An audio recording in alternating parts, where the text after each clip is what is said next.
second hand bike scooty কিনিম বুলি ভাবি থকা সকলৰ বাবে আজিৰ ভিডিঅ'টো বহুত বেছি স্পেচিয়েল কিয়নো মাত্ৰ 10,000 টকাতে আপুনি পাই যাব এখন সেকেন্ড হ্যান্ড বাইক নাইবা স্কুটি আৰু ইয়াৰ লগতে যদি আপোনালোকে ইএমআই কৰিম ভাবিছে তাৰো সুবিধা আছে আৰু এইফালে মই যিবোৰ স্কুটিৰ ওপৰত বহি আছো সেই স্কুটিবোৰৰ ষ্টাৰ্টিং দাম হৈছে মাত্ৰ 10,000 টকা মানে 10,000 টকাৰ পৰা আৰম্ভ কৰি আপোনালোকে যিমান দামী বিচাৰে সকলোবোৰ পাই যাব আৰু কণ্ডিশ্যন পুৰা টিপটপ আৰু লগতে আপোনালোকে যদি ভাবি আছে সাৰ্ভিসিংৰ কথা তেনেহলে ইয়াত ফ্ৰী সাৰ্ভিসিংও তেওঁলোকে কৰি দিব আৰু লগতে আপোনালোকে একদম ধুনিয়াকে তেওঁলোকৰ ফালৰ পৰা এটা হেলমেট ফ্ৰী দিব আৰু যদি দুৰ্গা পূজা আহি আছে গতিকে আপোনালোকে যদি ভাবি আছে নতুন বাইক স্কুটি নলৈ সেকেন্ড হ্যান্ড লম বুলি তেনেহলে আজি ভিডিঅ'টো আপোনালোকে যিমান পাৰে শেয়াৰ কৰি দিয়ক আৰু লগতে স্ক্ৰিনত নাম্বাৰ দিয়া আছে আপোনালোকে যিকোনে লম ভাবি আছে আপোনালোকে ধুনিয়াকে যোগাযোগ কৰি লওক 15,000 পৰা ষ্টাৰ্ট হৈ গৈছে এখন 15,000 এখন 15,000 কণ্ডিশ্যন টিপটপ আছে চলিব আৰু এখন যদি আপোনাৰ নিয়াপছে 15,000 টকা যদি নিয়ে তাত যদি কিবা বেয়া হ'লে আপোনালোকে ঠিক কৰি দিম আমিতো সাৰ্ভিসিং এটা কৰিয়ে দিম আৰু যদি এসপ্তাহ হ'লে কিবা হৈ যায় আমি ঠিক কৰি দিম আপোনালোকৰ দায়িত্ব আৰু এইফালে এইখনৰ দাম কেনেকৈ হয় এখন 45 আৰু এইখন কিমান দিন হ'লে এখন 19 চনৰ আৰু এইখনতো আপোনাৰ ইএমআই চিষ্টেম কৰিব হ'ব নেকি হয় আৰু ডকুমেণ্ট কি লাগিব ডকুমেণ্ট আধাৰ কাৰ্ড লাগিব পান কাৰ্ড লাগিব বেংক পাছবুক আৰু এটিএম লাগিব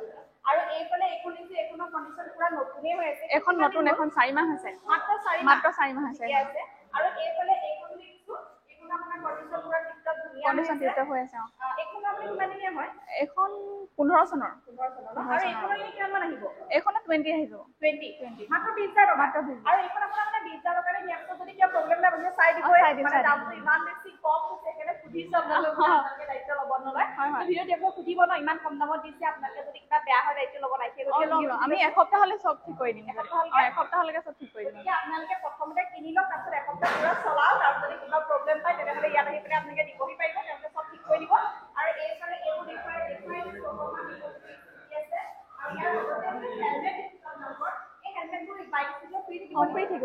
বাইক যদি কিনে ইয়াৰ পৰা তেতিয়া হেলমেট ফ্ৰী থাকিব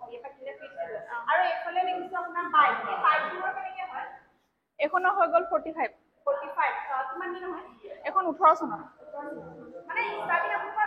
10-15 টকা আৰম্ভ হৈ যায় আৰু যিকোনো বাইক স্কুটি এইফালে এইখনো দেখিছো এইখন তোমাৰ কিমান দিনৰ পুৰণা হয় এখন 21 চনৰ কিমান মান আহিব এখনো 140 আহিব 140 আৰু ইয়াতটো ইএমআই চিষ্টেম আছে হৈ যাব ইএমআই চিষ্টেম আছে গতিকে ডাউন পেমেন্ট বুলি কিবা কথা আছে নেকি মানে ডাউন পেমেন্ট ইমান দিলে পাব পেমেন্ট মানে 40% আহে যদি আগতে লোৱা সিভিল থাকে তেতিয়া অলপ কমকে দিলে হৈ যায় আৰু কমকে দিলে হৈ যায় আৰু এইফালে এইবোৰ দেখিছো বাইকবোৰ মানে কণ্ডিশ্যন সব ধুনীয়াই হৈ আছে যিমানবোৰ দেখিছো আৰু এইফালে এইবোৰ দেখিছো আপোনাৰ বাইক ৰয়েল এনফিল্ডৰ এইবোৰ দামবোৰ কেনেকৈ হয় এখন 1,15,000 হয় এখন ইএমআইটো ল'ব পাৰিব ইএমআই লগত ইএমআই ডকুমেণ্ট কি লাগিব আধাৰ কাৰ্ড লাগিব পান কাৰ্ড বেংক পাছবুক আৰু এটিএম আৰু এইবোৰ দেখিছো কণ্ডিশ্যন পুৰা ধুনীয়া হৈ আছে গতিকে অকণমান দেখুৱাই দিছো আপোনালোকক এখন 21 চনৰ 21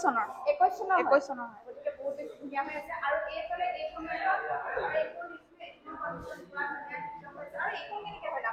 এখন 1,05,000 ইএমআই কৰিব পৰা যাব আৰু এইফালে এয়া মানে সকলোবোৰ তেওঁলোকে ৰাখি থৈছে আৰু নতুন ষ্টক আহি থাকে নতুন ষ্টক আহি থাকে আমাৰ আগতে পূজাৰ আগতে নতুন ষ্টক আহিব গতিকে আপোনালোকে দেৰি নকৰিব যদি আপোনালোকে লম বুলি আছে এড্ৰেছটো হৈছে আপোনাৰ গোলাঘাটৰ বেঙেনাটোত আপোনালোকে কণ্টেক্ট নম্বৰ ইয়াত আপোনালোকে নাম্বাৰ যোগাযোগ কৰি মেলি ইয়াৰ পৰা বাইক আৰু যদি আপোনালোকে ভাবিছে যে বিকিব পৰা সুবিধা আছে নেকি বিকিব মানে বেলেগে চেল কৰা সেইটো চেল নাই মানে এক্সচেঞ্জ কৰিব পাৰি